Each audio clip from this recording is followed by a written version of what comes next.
Big day today.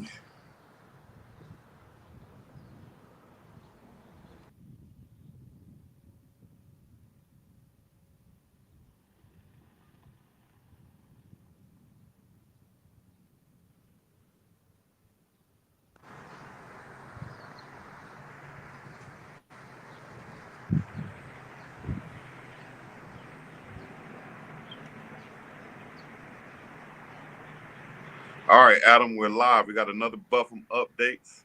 I'm Bigg Dogg Chico. I got my guy Adam Munsterteiger with me, coming to you live from the University of Colorado practice fields out there. Adam, big news today. Pretty short practice, but we had big news coming out of Boulder with two more guys from that running back room now leaving, going to the transfer portal. Savion Wilkerson and Dylan Edwards. That makes three now? Savion, Dylan, Alto, uh, Hankerson at the beginning of the year.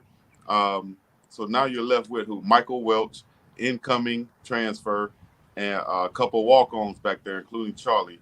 Let me know what updates you have and what did you see from media day today, and how are you taking in the news so far?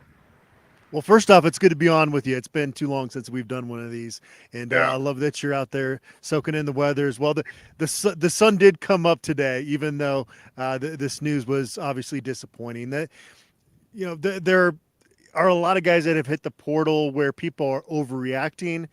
And with Dylan Edwards, it's not really the case, right? Because he's such a dynamic playmaker, scored 4 touchdowns in his college debut, as we all know, and was going to be a big part of this offense. Now, it is not a sky is falling situation, though. They have Dallin Hayden that's already committed. That is somebody that is a more conventional running back, and so it could work out well.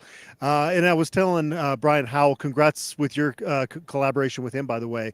Oh yeah. After practice today, it's not so much the football side with Dylan Edwards. It's sometimes this one hits hard because it's somebody that this program's invested in.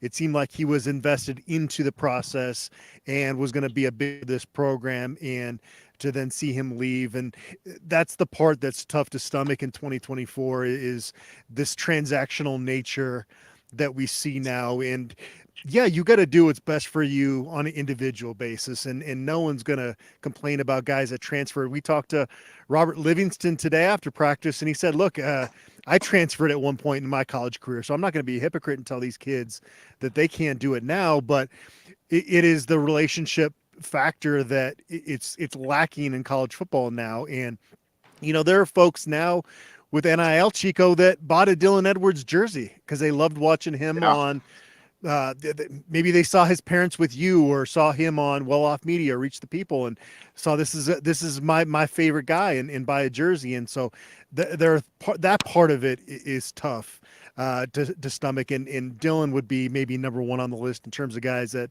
have hit the portal from that standpoint.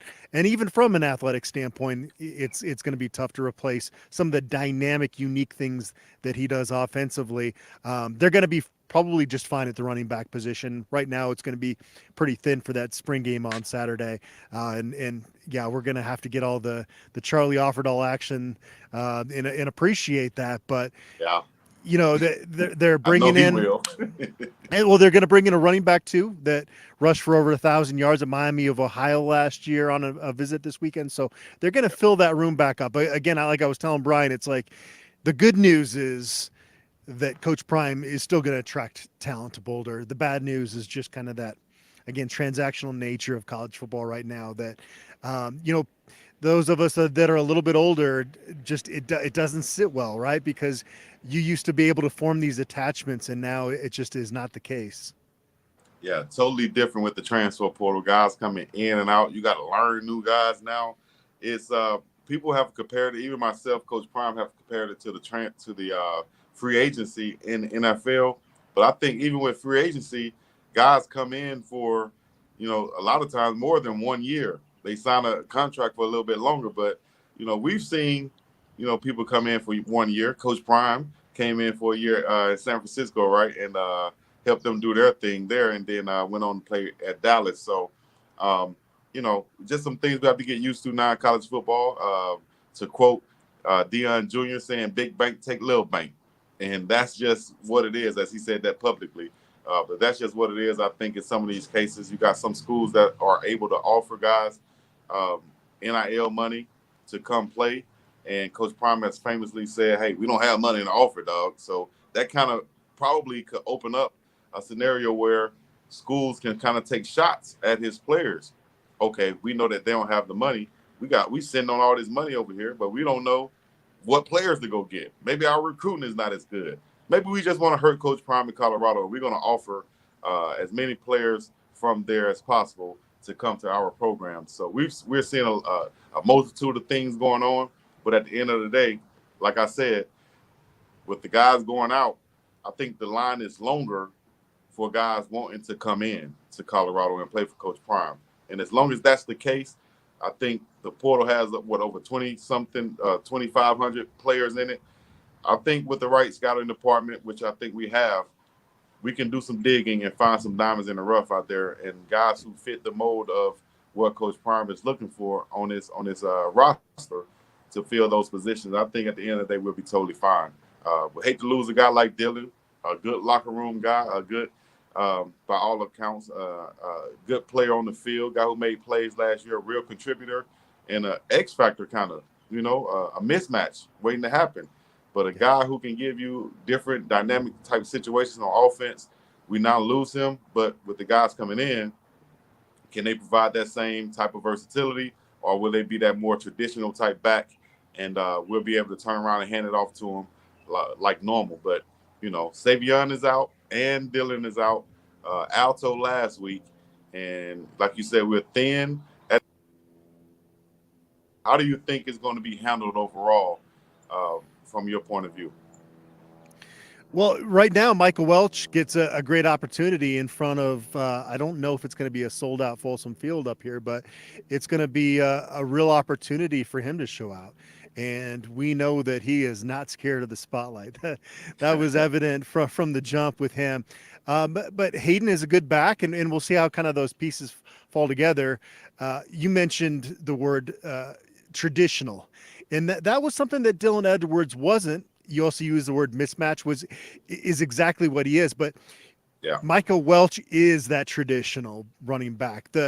You think back to that Arizona game last year where Colorado, in a lot of phases of that football game, outplayed the Wildcats, but they had a couple bowling ball running backs that just wore CU's defense down.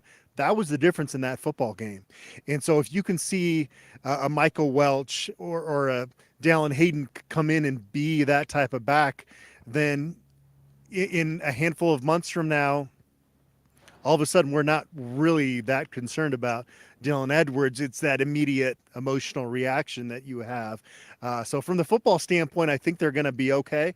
At some point, this transfer portal needs to close, because it's like every day there's another name or two, and it's not necessarily like JJ Hawkins yesterday. You're like, I wish you well. Go out there. You probably weren't going to play at Colorado this year, so go find that opportunity elsewhere.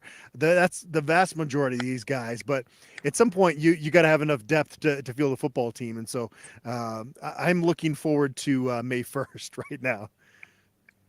Yeah, I'm still looking forward to the spring game to see some of these guys shine. We still got some spots that we're excited about, with some new additions like we talked about earlier, Savell Smalls and the new tight ends that's coming over, Morgan Pearson. See how they perform in the spring game.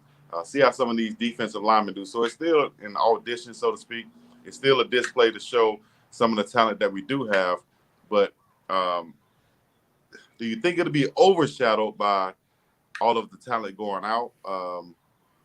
What would the mood be? Because we saw it last year with right around this time, players leaving, mostly on the defensive line. But now we're seeing guys who were brought in by Coach Prime, guys who have relationship with Coach Prime, ties with Coach Prime, and they're deciding to leave right before the spring game. So, kind of like we're seeing this again. We heard this story before. So, what is the mood right now? What was the mood today at the media conference? Well, the news about Dylan Edwards transferring hit like maybe a minute before we talked to Robert Livingston, and so afterwards we kind of go off and do our separate things. But I was talking to a couple people that work at CU afterwards, and one of them made a good point. It's like, as frustrating as this new environment of college football is, there's still that feeling on Saturday when the ball kicks off. It's like, this sport is the most beautiful thing there is. And uh, Right. so Saturday, I'm kind of looking forward to it. Like, we get to, like, for 2-3 hours focus on football On and football. not all of this transfer portal nonsense. But is it overshadowed? Yeah, absolutely. I mean, especially from a national level. And now Yeah. I know that there's this divide national media that is just, for whatever reason, there's a handful of folks that are just against the University of Colorado. There are folks out there rooting against it. Um, I've learned, Chico, growingly, and this was not an overnight process, to kind of block a lot of that noise out. And so for the CU folks that are kind of insulated into, like, let's support this program, let's enjoy this day, even though it's going to be very hard to find it on the Pac-12 network, because apparently only the first hour is going to be on the national broadcast. Then you got to go to Pac-12 Mountain, a regional channel. So that What? part of it's unfortunate. Yeah. Now, apparently the replays of that are going to be on the national channel, but yeah, so it's not an ideal situation from the guys leaving, the TV situation. The weather, it sounds like it might rain, but when that spring game begins, it's going to be about football, and that's going to be fun. You know, Travis Hunter is going to make a play that's going to make you shake your head. You know that Omari and Miller's probably going to make some sideline catch that's going to make you excited about the season, and there's going to be those moments. So that's the great part of it, Chico. If it wasn't for that, I don't think either of you or I could stomach all of this stuff, and I don't think fans would still Right. be around. It's still that purity of the game, and we get that on Saturday, and everybody gets to tune in. So that part of it's going to be fun. And everybody is still a glorified practice, so to speak. It's still a Yeah. scrimmage. It's not a real game. It's a glorified practice. So we're gonna see some guys, going full speed against their teammates, in the sense that we haven't seen before. Even though we've seen some clips from well-off media and things, this will be, fast speed, still practice.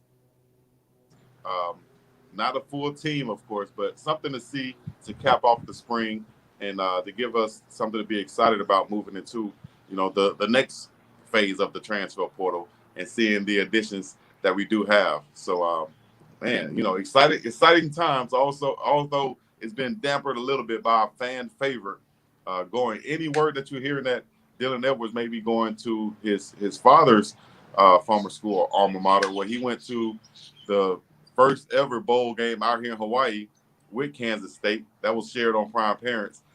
Do you have any words saying that he was either offered a bag at Kansas State or he's headed to Kansas State, or where is he thinking about going, you think? Yeah, I mean, I don't want anything to come off as petty towards Dylan Edwards at this point, and we'll kind of see how it plays out with him and all that. But I do think NIL was part of the issue there, and that's an unfortunate part of college football right now. And hopefully Colorado, they're trying to up their game in that sense with the 54-30 alliance. And I really think, Chico, if Colorado does what they set out to do this coming season, whether that looks like 7, 8, 9 wins, like, there's going to be so much support financially. But this is even something that Coach Prime mentioned with a video with Neely that I listened to when I was driving down to practice today, of like, there was so much buzz and excitement early last season. If they can recapture that, I think the NIL money will get to a point where they're not going to lose guys like this. But they were 4-8 last year, and so they've got to get over that hump win wise, and then hopefully, fingers crossed for all the Colorado fans out there, that then the NIL money kind of matches up. But this is even a bigger issue beyond that, Chico. Like, the NCAA's got to figure some of this stuff out. I mean, I know that they're going to allow now colleges to be a little bit more involved with NIL, which I think is a Yeah, good thing, because there's so many young men that are getting lied to right now. I hear these numbers, and then I hear like what they actually got, and it's like, and that's yeah, not a Colorado. This is other places that that doesn't really match up. They don't lie enough around here, apparently. Like, you've got to just tell these kids, we're going to give you $7 million, and then it doesn't happen, and it's like, oh, well, you're here. Like, I don't know what Right. the resolution is long term with this stuff, but it's a moving target, and at some point that target needs to slow down and allow, again, the purity of the sport to come back in a little bit before you lose too many folks. You know, boxing was a national sport back in the day, but what got in the way? Greed and Promoters and stuff, all that stuff. promoters and dysfunction. And it's like, again, Brian Howell and I were talking to a couple of folks that work at CU today, and it's like, if the Pac-12 would still exist if they just accepted the same offer the Big 12 did, but greed got in the way. And it's kind of this common theme, and it's, at some point you got to let smarter heads prevail over the money. Like, you even go back to when the Ed O'Bannon case came out, Chico. Had they just given full cost of attendance, training table the way they do now, as well as maybe just a little bump in that stipend, we never would have gotten anywhere near this, because people would have been excited. They would have been happy with the experience they get at Colorado. You talk to most student athletes up the hill in the Champion Center, they've got a good deal, but because now you've got other programs out there that are offering more money, a lot of these players are going to go to the highest bidder. So that's a part of it, again, that just, it's like the traditionalist in you just gets stirred up, and you're like, this is not right, even though I want the players to benefit. I want name, image, likeness to be a thing, a genuine thing, not the collectives, but what Charlie Offerdahl and Alton McCaskill did, being on, the commercial, the pistachio, the almonds commercial with Coach Prime. Like, that is what NIL was meant for. Shedeur Sanders with his clothing line, that's what it was meant for, not for, hey, you might not get all the carries you want here, let me throw money at you and promise you things that might not pan out. They have to switch their whole academic course to go there. They get there, find out not everything is what was promised, and then they got to move again. And it's like, come on, like, what are we doing in college football right now? Yeah, I agree, Adam. I think it's like the wild, wild west right now. Everybody can just throw what they want to at these players. And a lot of these players come from backgrounds like Coach Prime say that will, they'll be crazy not to take some of these things, some of these offers. But like you said, the NIL should be where the colleges can set up a business deal with maybe a local business or something that can help facilitate that, not just throw money at a kid just because they have the money to throw it at them. You should be setting them up to where they can do some business, they can have some NIL money set up, and they can live a comfortable life in college. But now it's just becoming pay the players. And I think the legendary coach from Grambling, who Dylan Edwards' dad played for, ironically, he made a statement back in the early 90s, maybe even the late 80s, saying that eventually the tail is going to wag the dog with the NCAA, with these players. Eventually it is going to be the players taking over and deciding what they want to do. Soon as the season over with, if money is involved or whatever, it's going to be taken over, and it's going there gradually by the players and by the big money guys. Just like you said with boxing, the promoters came in. Those are the guys with the money. And that's the same thing I think is going to happen to college football eventually, until you might have a college football national league, to where everybody's getting paid, and now it's just pro or semi-pro type football going on. But is that even fun anymore at that point, if that's what it comes to? Yeah, it takes away from the tradition of things. Real college football, it definitely takes away from it. It's going to be totally different experience, learning new players every year, not growing with certain players. Totally different experience for the college football fan, alumni, former players and things, and boosters and such. So I think at the end of the day, you're going to have probably however many 5 to 10 schools out there that really is going to dominate because of money, and that's what's going to be the end of it right there. Big bank take little bank. And maybe we need to get away from these transfer portal windows because tampering is happening everywhere right now. And it's like the fact that the whole controversy came down on Colorado when the window had already opened over Shiloh and Shador, talking about DM us if you're interested. Like it's like I don't think people understand what's happening at other places, and because Colorado is a marketing genius, there's a reason Yeah. that they're making money in that sense. That all of a sudden now Colorado is the lightning rod. None of this makes sense to me, Chico. Man, it's changing of the times right before our eyes, I guess we could say. Somebody asked in the chat, where do players go now to develop? JUCO? I have a little young couple of nephews that's coming up in the 11th grade now, right? And my worry is they're not going to get offers from the big schools anymore because the transfer portal is there. They're going to have to go to a lower level school and prove themselves and then enter the transfer portal to get to a perennial playoff team, so to speak.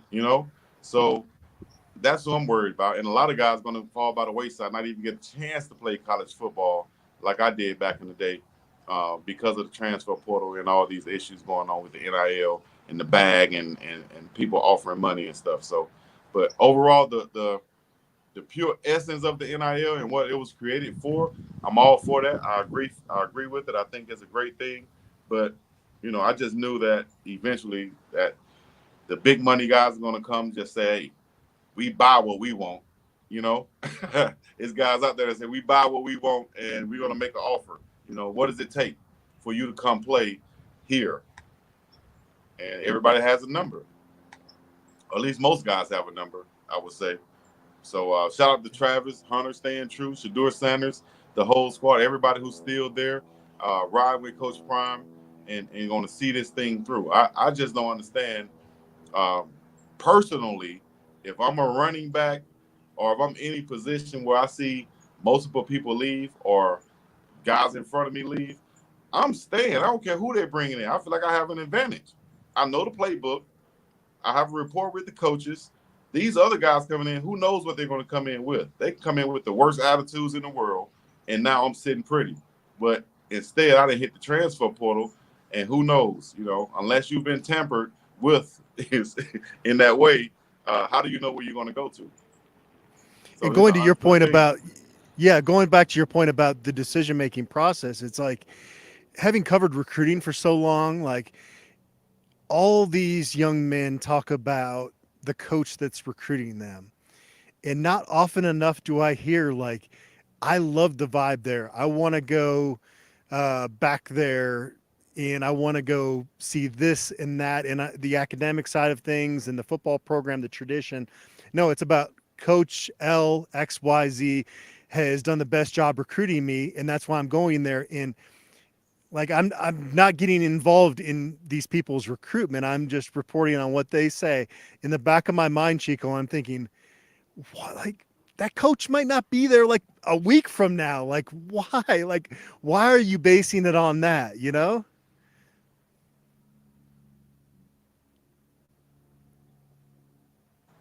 That exact thing happened to me. We've seen guys come in who were recruited by Coach Nick Williams, who did a great job, and he ended up leaving along with Tim Bruce and a couple other guys. But that exact thing happened to me in college, going to UAB. I had a coach who recruited me that I knew from high school, right? He recruits me to UAB, a school that I had no intention of going to, which could be like Colorado right now. A lot of guys didn't have intention to go to Colorado. They get a great recruiter or somebody who they know come in and tell them, hey, man, this is a good situation. We're playing all the schools that you want to go to. We're going to get the attention. You're going to have a chance to play. Oh, and you think, well, damn, I can trust this guy. I didn't think about this school. Maybe I can go here. And, it works out for some and it doesn't work out for others. But in my situation, I signed, and 2 weeks later, my coach left UAB and went to Arkansas. So I'm like, hey, man, and that's what they do sometimes. So you're right. These guys shouldn't make the decision off of who is recruiting them, but will the school be a good fit for them, whether that recruiter is there or not? And then you don't have to transfer. You can get settled in, and get that education rolling and not have to transfer a bunch of times. But I don't know. Maybe I'm Chico. This whole thing is making me feel my age. Yeah, man, making my stomach hurt, as my grandma used to say. Hell So, in a handbasket. That's what's happening. but at the end of the day, I think we're going to, like you said, we're recruiting a 1,000-yard rusher, bringing in the kid from Ohio State. We lost J.J. Hawkins and Chaz Wallace on the defensive line. We brought in 2 more defensive linemen, an edge from Pittsburgh, a big D tackle from Ohio, and offensive tackle from Texas. So we're bringing in guys that fit our mold. I just think that it's just going to take time to continue to bring in those other guys to fill in the spots that were left open. So I bet you Coach Prime is probably somewhere in his office still dancing. The same Prime, not worried about it, because he knows that, like I said, the line is longer to get in than it is to leave. Yeah, somebody on a national interview said yesterday the Louis is leaving. I said, no, the Louis is still here. Yeah. The Louis is still here. The Louis is definitely still intact. The Louis, Gucci, and the Prada, and so on. So, Adam, you were just on 247 Sports nationally. Let us know about that and where they can find you at as we close this thing out. Just go to buffstampede.com when I'm not joining you, Chico. I am. That's my home base. I do have a YouTube channel, but head to buffstampede.com because even our YouTube stuff will embed there. Well, we always embed these interviews on there as well. But yeah, no, I appreciate this collaboration. We've been trying to connect and it hasn't happened. So I'm glad we could finally do that. Maybe we can get another one in on Thursday and just fingers, toes crossed that no more portal news comes out and we can just full on preview the spring game and get back into ball talk, because football talk, I should say. That came out wrong. We can preview the spring game. We can preview the spring game. We can also preview the Buffs getting ready for the draft and free agency going to the NFL. Everybody stay tuned. Also, tomorrow I have a exclusive interview with Rod Ward, former, or should I say the forever Buff, Roderick Ward, who played last year, number 29. Nice. He's gearing up for the NFL draft, so he'll join me here to talk about his new foundation also that was just launched today. You can check that out on his page, but we'll talk about it more in depth tomorrow. Live interview right here on the Bigg Dogg Chico channel. And I love that too, because that is the good story from the portal, right? Somebody that's paid their dues, started at the lower level, kept working their way up. Preston Hodge is another one at Colorado right now. There are good stories that come out of the portal, and that was kind of the reason for allowing these players to move is to reward guys like Roderick Ward, and I enjoyed watching him play a lot for the Buffs last year. Yeah, me too. So we'll see more of him on the interview tomorrow. Came over from Southern Utah University and now is a forever Buff for the Colorado Buffaloes, hoping to get drafted in the NFL. So we'll talk to him tomorrow. Y'all stay tuned. Later on today, I should have another live going on. Y'all lock into buffstampede.com and get all your news. You'll see me tagging some of the stuff also on my Facebook, Instagram, and Twitter, and so on. So, Adam, thanks again, man. I appreciate you taking the time to collab with me. Yeah, it was great to catch up, Chico. Thank you. Yes, indeed. More to come, man. We'll be back with more right here. Buff 'em updates. All right? Adam and Chico, we're going to be up and about this thing. Hit the like, subscribe, and comment, all the other good stuff. Peace and love to you. Y'all.